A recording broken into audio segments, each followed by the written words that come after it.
What's up, y'all? My name is Peyton, and today I'm going to be showing off another piece of my D&D miniature collection. The last one I did, I was focusing on the miniature models for monsters and characters and creatures.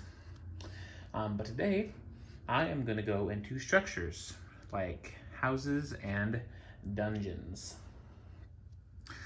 First up, let's talk about the brand I went with. There's a lot over here. And let me preface this, okay? Here's a little disclaimer.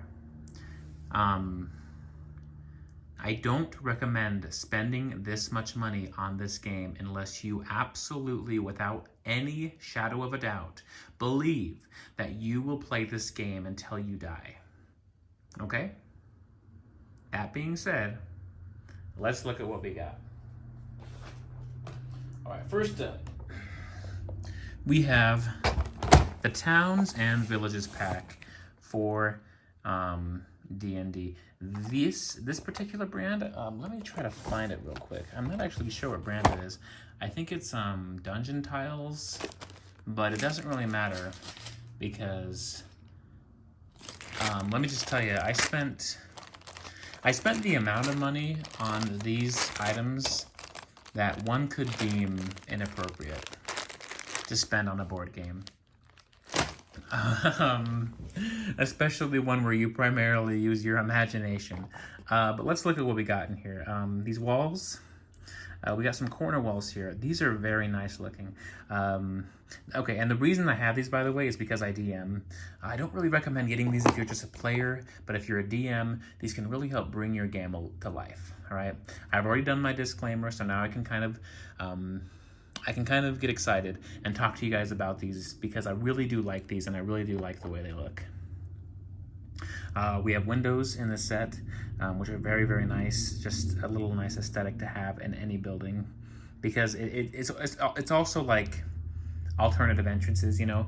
Like these aren't, I wouldn't say that this is like exactly the way that things would look in my tavern or my house, but I would be like, okay, that's the door.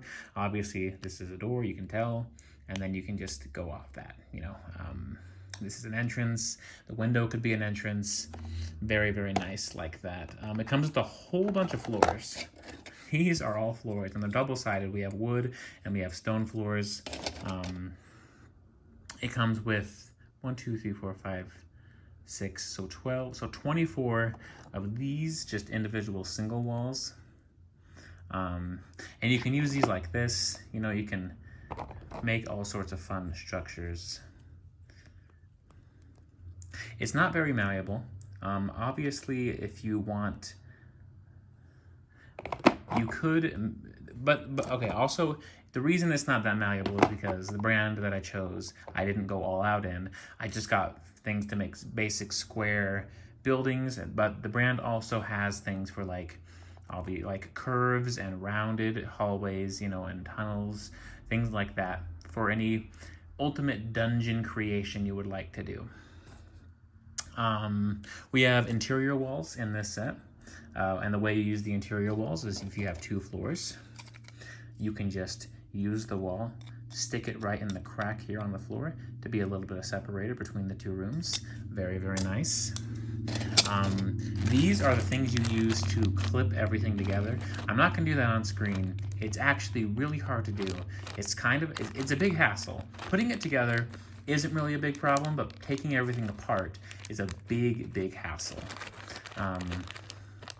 Which I actually don't mind because it just means that it's quality and it's sturdy. And I've never broken any of these, and I've taken this to put it together and taken it apart several times, and I haven't broken any of these tiny little things. They look like they break pretty easy, but they actually are very, very durable. And as are these pieces. These are very quality plastic. I'm very impressed with the way these are, and I like the paint job. It's nothing special, but it does add a little bit that it is chipped, though you can see the wall is chipped up. And the wood, the grain to it is very, very nice. All right, so this is my houses and taverns and interiors for those things. Moving on, we have something else to show. Let's just move all of this crap down. Conservatively speaking, that probably cost me about $150 because I think I ordered it online.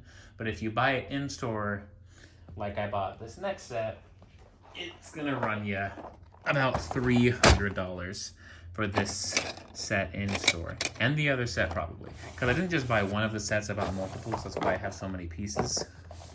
This one is your dungeon kit. Obviously, you see instead of wooden walls with like plaster, we have just stone, cobblestone walls. Same thing for the corners and the doors. The dungeon doors look pretty nice. They're just like your classic medieval door with those big old iron hinges and the iron handle, the knocker.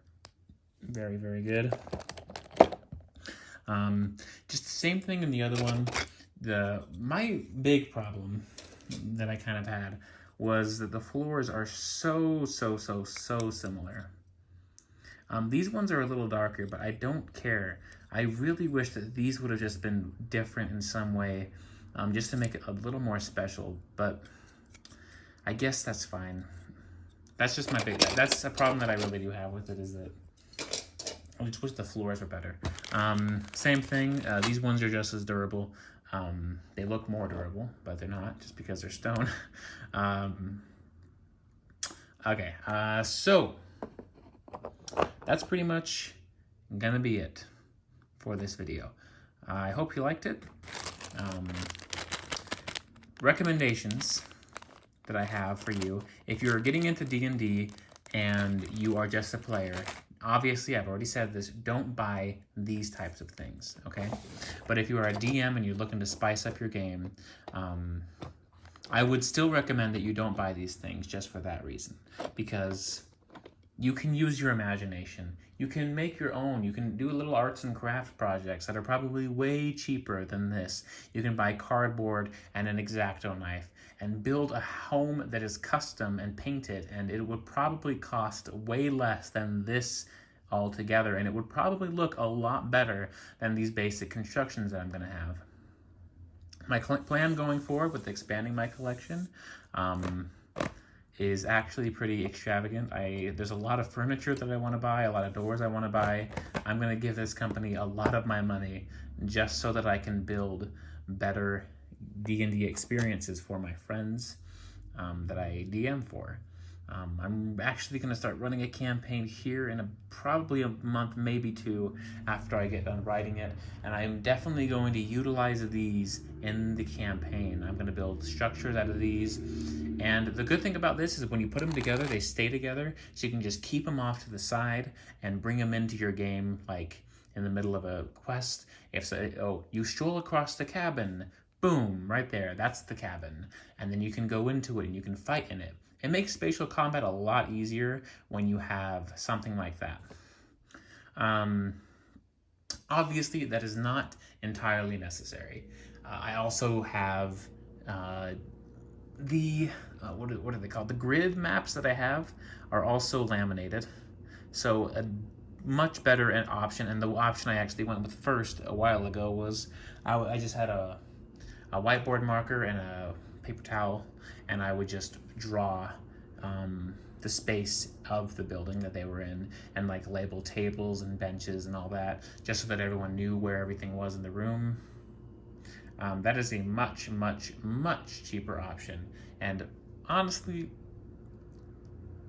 if you're just thinking about doing this because you think it would be cool, I would try doing that first. As I said, don't do this unless you are pretty much certain that this is going to be a lifetime hobby for you. The reason I did it was just because of personal preference. I just like the physical things to be there. I really do. And I had the money, and I'm not a big spender, but it's not every once in a while I make an extravagant purchase, and these were my extravagant purchase for that amount of time or whatever. Oh, loud car alert. Gotta love it, man. Anyway, that's gonna be it for this video.